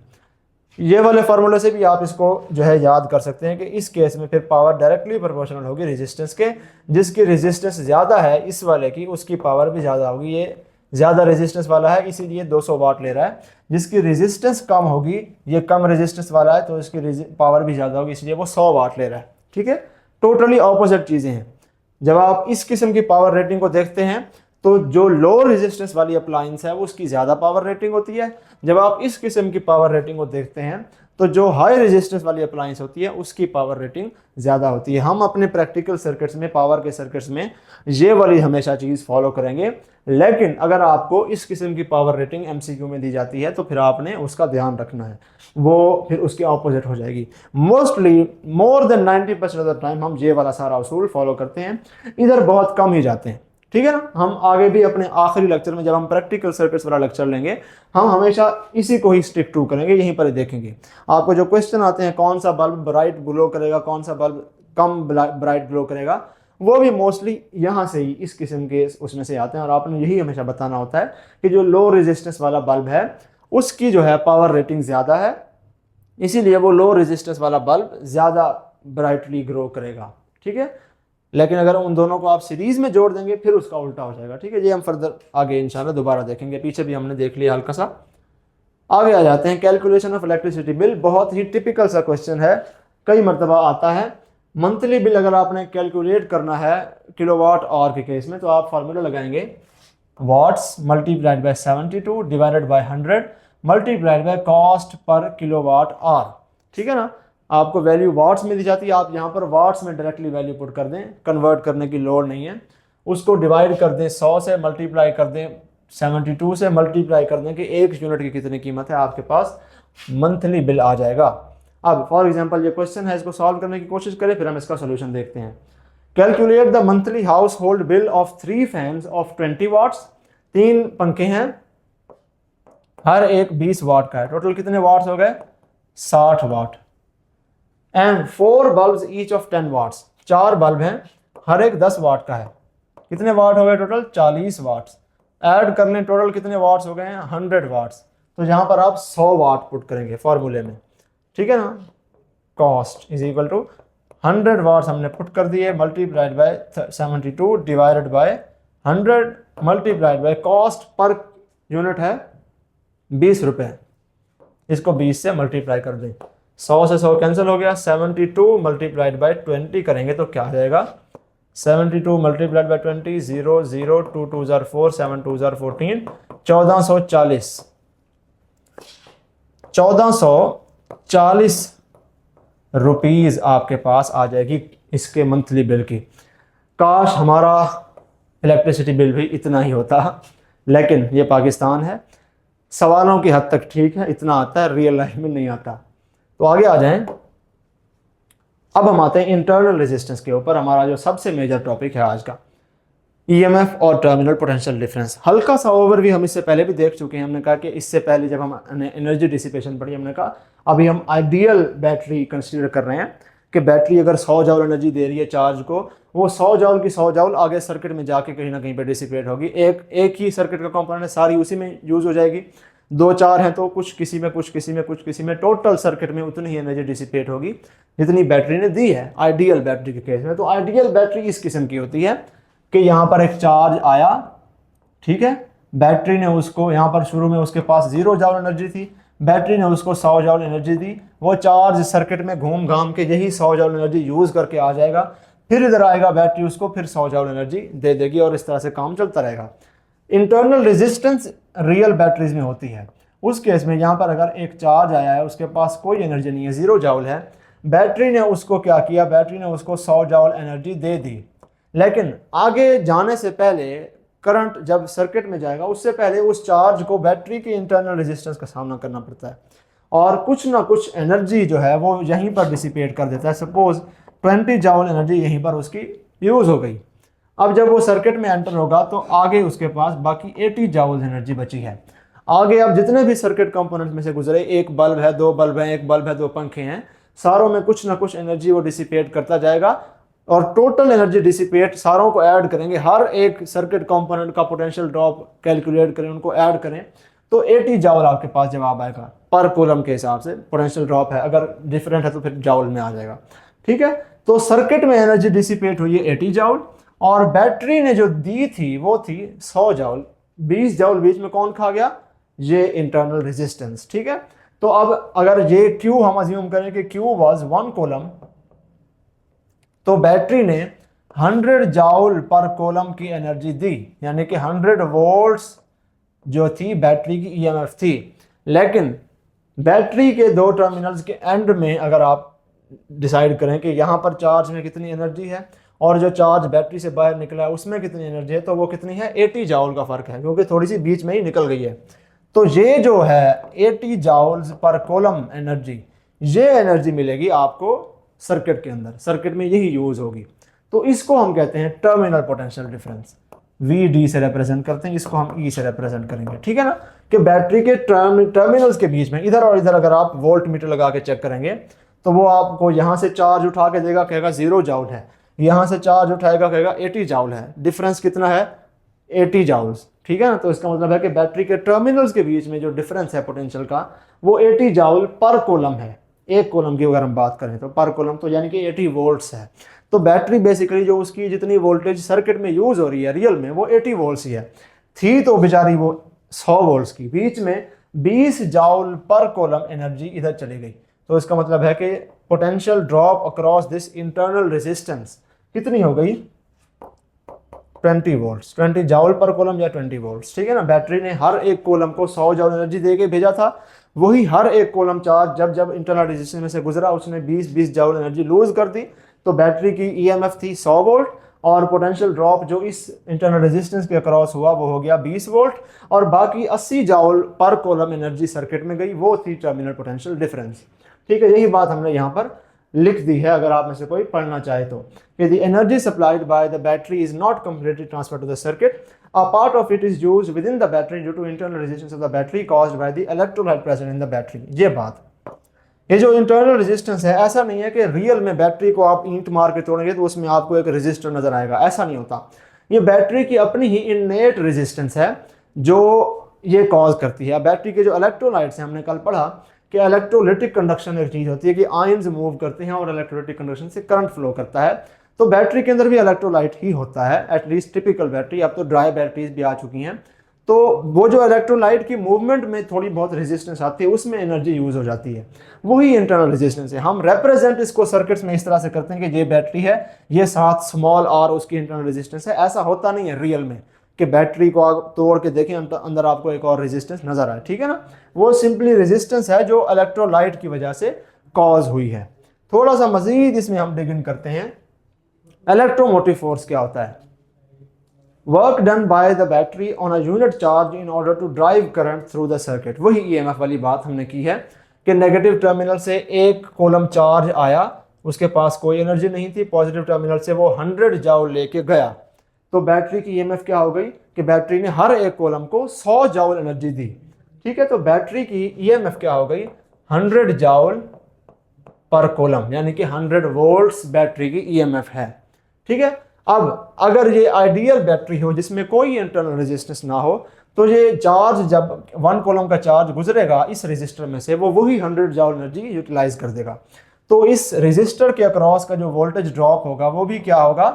100 वोल्ट्स, यानी हर एक कॉलम चार्ज जो यहाँ से गुजर रहा है वो 100 जाउल एनर्जी यूटिलाइज कर रहा है। अगेन ये आइडियल केस है, रियल में नहीं होता ऐसा, ठीक है। तो हमने यहाँ पर E is equal to I R कर दिया, जितना करंट है उसको मल्टीप्लाई कर दें टोटल रेजिस्टेंस से, सर्किट की जो टोटल रेजिस्टेंस है आर टोटल, तो उससे भी हमें वही वैल्यू मिल जाएगी जो हमें उस फार्मूले से मिली। तो दो फार्मूलाज हैं इसके, एक W/Q energy given by the battery to a unit charge, और नीचे वाला जो फार्मूला है ये डिसिपेशन का फार्मूला है। अगर आइडियल केस हम अज्यूम करें, V is equal to I R होता है ना, जिस तरह से ओहम्स लॉ, उसी तरह से इस रेजिस्टर के अक्रॉस, यहाँ पर एक ही रजिस्टर, अगर बहुत ज्यादा रजिस्टर होंगे तो सारों के रेजिस्टेंस टोटल करनी है आपने, इसलिए आर टोटल लिखा हुआ है। तो वो सारा का सारा जो आई आर होगा that will be the potential drop across the circuit, तो वो भी उतना ही होगा जितनी बैटरी की ईएमएफ है, अगर ये बैटरी आइडियल हो। लेकिन हम आगे देखेंगे कि वहाँ पर तो 100 वोल्ट होता है, लेकिन इधर 100 वोल्ट से कम होता है, क्योंकि कुछ ना कुछ इंटरनल रेजिस्टेंस में चला जाता है। मजीद भी इसको आगे देखेंगे। अब जैसे ही हम कोई फिजिकल क्वांटिटी पढ़ते हैं, हम हर फिजिकल क्वांटिटी की कुछ चीज़ें पढ़ते हैं। इलेक्ट्रोमोटिव फोर्स भी स्केलर क्वांटिटी है, लेकिन इसकी डायरेक्शन होती है अनलाइक, इससे पहले हमने ऊपर जो क्वांटिटी पढ़ी वो कौन सी क्वांटिटी थी जिसकी कोई डायरेक्शन नहीं थी, वो थी पोटेंशियल, ठीक है ना।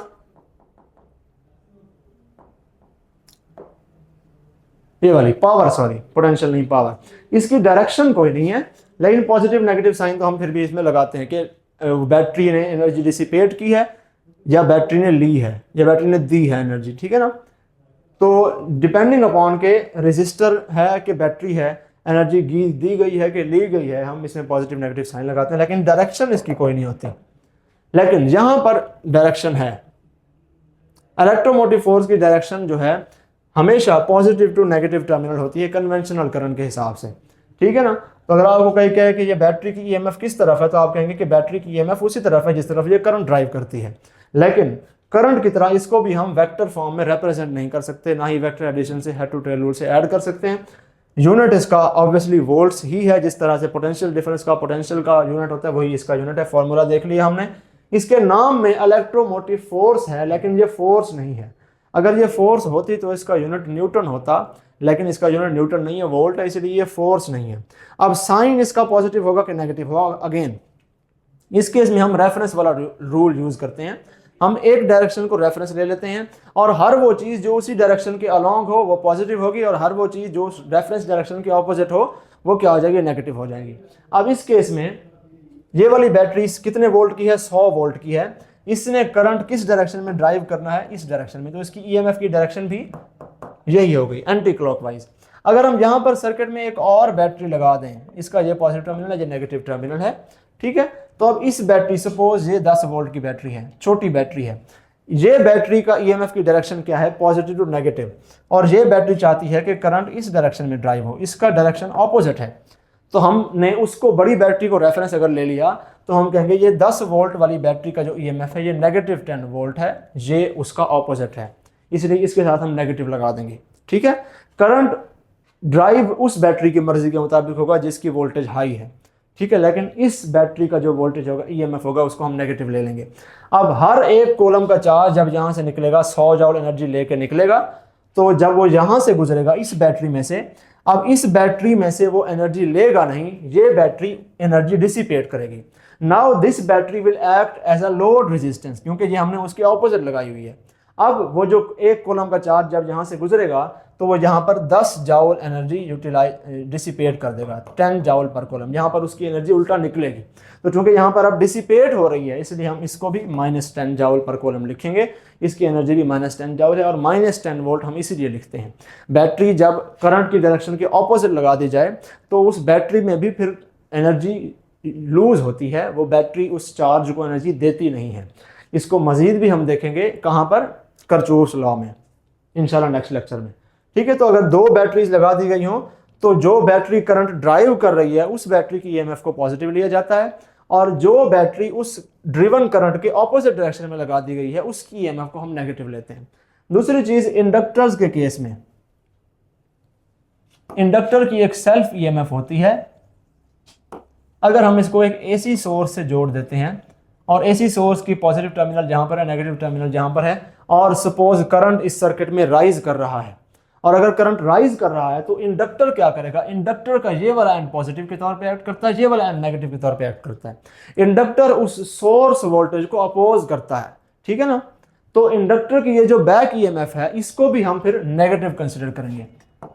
तो ईएमएफ हमेशा पॉजिटिव नहीं होती, नेगेटिव भी होती है। एक कब नेगेटिव होती है, जब दो बैटरीज लगा दी जाएं, जब एक बैटरी करंट ड्राइव कर रही हो, डोमिनेंट बैटरी हो, जो दूसरी बैटरी होगी जो उसको अपोज कर रही है उसकी ईएमएफ हम उसके रेफरेंस में नेगेटिव लेंगे। या इंडक्टर इसकी एक और एग्जांपल है कि सोर्स वोल्टेज राइज कर रहा है तो जो उसकी वोल्टेज है वो उस सोर्स वोल्टेज को अपोज करेगी इस केस में।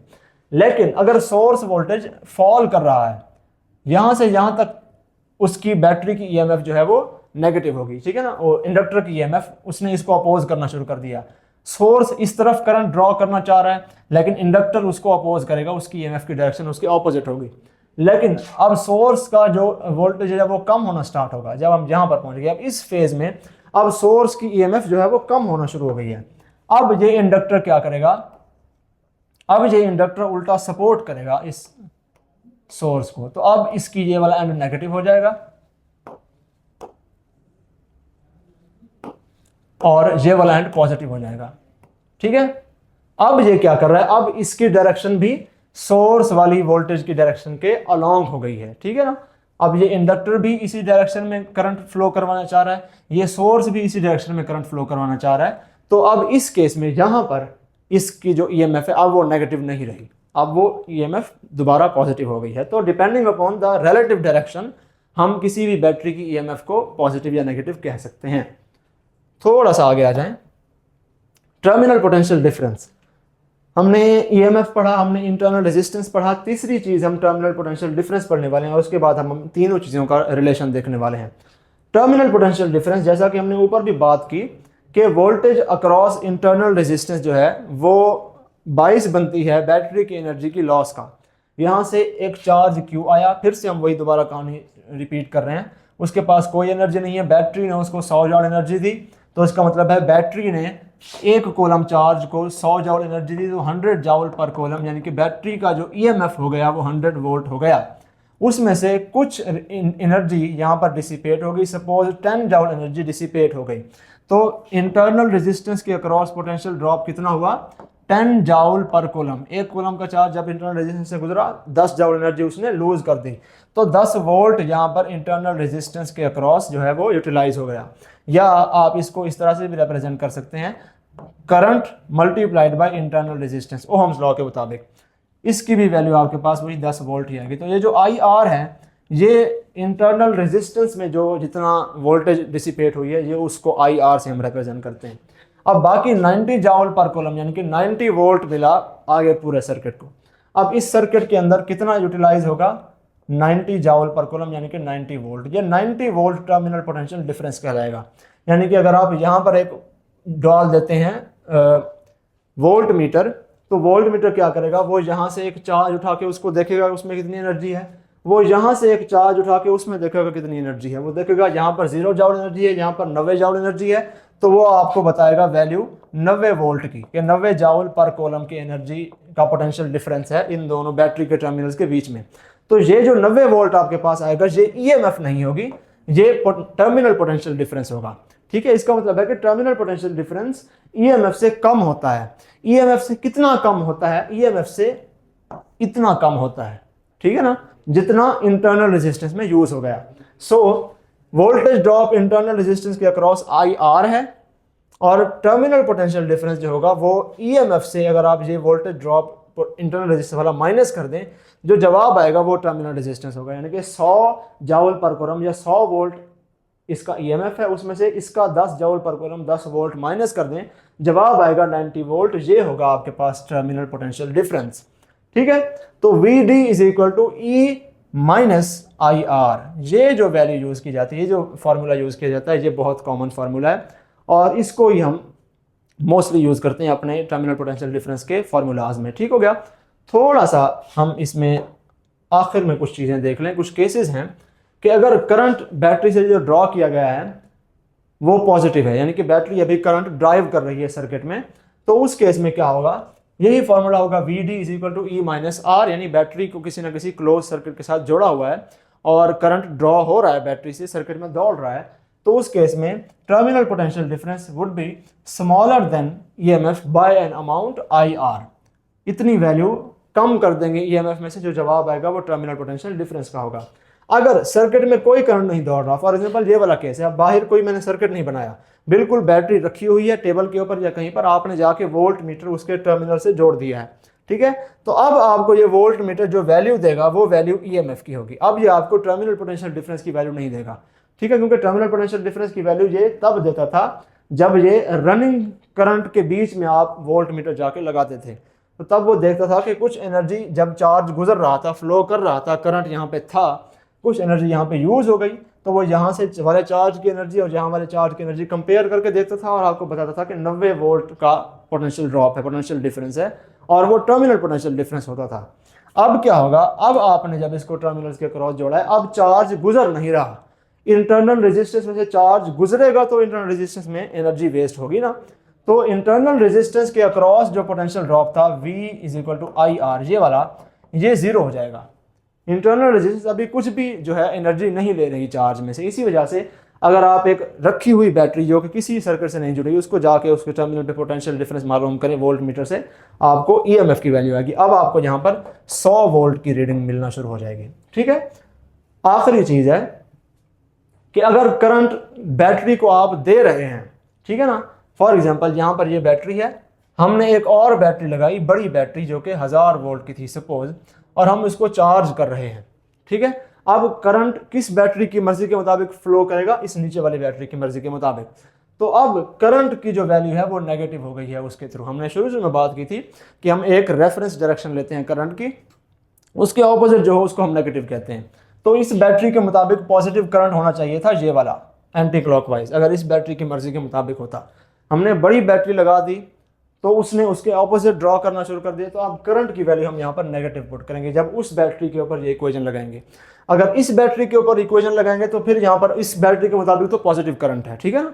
अभी हम ये इक्वेशन टर्मिनल पोटेंशियल डिफरेंस वाली उस बैटरी के ऊपर लगा रहे हैं, तो डिपेंड करता है किस बैटरी के ऊपर इक्वेशन लगा रहे हैं। उस बैटरी के ऊपर लगा रहे हैं तो आई की डायरेक्शन आप नेगेटिव लेंगे, क्योंकि उस बैटरी की मर्जी के मुताबिक वाला करंट नहीं है, उस बैटरी के मुताबिक तो ये करंट नेगेटिव ही है, ठीक है। तो अब करंट आपने लगा दिया नेगेटिव, आपके पास जो फार्मूला बन गया वो बन गया E plus IR instead of E minus IR। तो इसका मतलब है कि EMF में आप जो है IR जितनी वैल्यू ऐड करें तो जो जवाब आएगा वो आपके पास टर्मिनल पोटेंशियल डिफरेंस आएगा। So terminal potential difference will now be greater than EMF by an amount IR। यहाँ पर एक बात लिखी हुई है कि इस केस में अब जब कोई चार्ज गुजरेगा यहाँ से तो बैटरी उससे एनर्जी उल्टा ले लेगी instead of giving energy to the battery, ठीक है ना। मतलब ये है कि अगर ये बैटरी कुछ चार्ज भेजती है यहाँ पर, एक यूनिट चार्ज 1 कूलम चार्ज भेजती है यहाँ पर, जिसमें एनर्जी होती है 110 जूल, उस 110 जूल में से जब वो इंटरनल रेजिस्टेंस में से गुजरेगी 10 जूल एनर्जी तो इंटरनल रेजिस्टेंस में डिसिपेट हो गई, बाकी बची 100 जूल। अब जब ये 100 जाउल वाला वही एक कूलम चार्ज 100 जाउल एनर्जी लेके जा रहा है, अब वो बैटरी में से गुजरेगा तो बैटरी भी उसमें से 100 जाउल एनर्जी ले लेगी, ठीक है ना। और उधर से जब वो चार्ज निकलेगा तो 0 जाउल लेके निकलेगा। अब ये दोनों चीज़ें लोड के तौर पे काम कर रही हैं, ठीक है ना। इसी वजह से कुछ इंटरनल रेजिस्टेंस यूज़ कर रही है, वो तो पहले भी यूज़ करती थी, एनर्जी यूटिलाइज डिसिपेट ही करती थी, लेती ही थी, देती नहीं थी। अब बैटरी ने भी देने की बजाय लेना शुरू कर दिया, तो अब आप इन दोनों की जो है पोटेंशियल ऐड करेंगे। ये भी 10 जाउल पर कूलम है, ये 100 जाउल पर कूलम है, यानी कि ये 100 वोल्ट, जाउल पर कूलम को वोल्ट लिखते हैं ना, प्लस 10 वोल्ट। तो नेट अब टर्मिनल पोटेंशियल डिफरेंस आपके पास 110 वोल्ट आ गया। अब आप अगर यहाँ पर एक वोल्ट मीटर लगा के चेक करें इसके टर्मिनल्स के बीच में, यहाँ पर आपके पास वैल्यू 110 वोल्ट आएगी, ज़्यादा आएगी इंस्टेड ऑफ, हालांकि बैटरी तो 100 वोल्ट की है लेकिन आपके पास वैल्यू ज़्यादा आएगी। और ये नेगेटिव वैल्यू है, नेगेटिव वोल्टेज ड्रॉप है, क्योंकि एनर्जी यहाँ पर यूज हो रही है, ठीक है। तो terminal potential difference can be greater than EMF if current is being given to the battery when the battery is being charged. So this is all about today. कल से हम इंशाल्लाह नेक्स्ट लेक्चर से डिस्कस करेंगे Kirchhoff's law. हम देखेंगे internal resistance के अलावा मैक्सिमम पावर ट्रांसफर का रूल क्या होता है, और अगर टाइम बचा तो थोड़ा सा हम कुछ एक आधा सर्किट भी देख लेंगे। और उससे नेक्स्ट लेक्चर में हम कंप्लीट लेक्चर आपका प्रैक्टिकल सर्किट्स के ऊपर होगा, डिटेल्ड तरीके से हम series parallel circuits, power dissipation को देखेंगे, ऐड होती है कि सब्ट्रैक्ट होती है, हम बैटरीज की सीरीज और पैरेलल कॉम्बिनेशन भी इंशाल्लाह आखिरी लेक्चर में देखेंगे। तो वो आखिरी लेक्चर सबसे इंपॉर्टेंट है, उसको ज़रूर गौर से देखिएगा। आज के लिए इतना ही, थैंक यू सो मच। अल्लाह हाफिज़। अल्लाह आपको कामयाब करे, पढ़ते रहिए, हंसते रहिए, मुस्कुराते रहिए और मेहनत कीजिए। अल्लाह हाफिज़।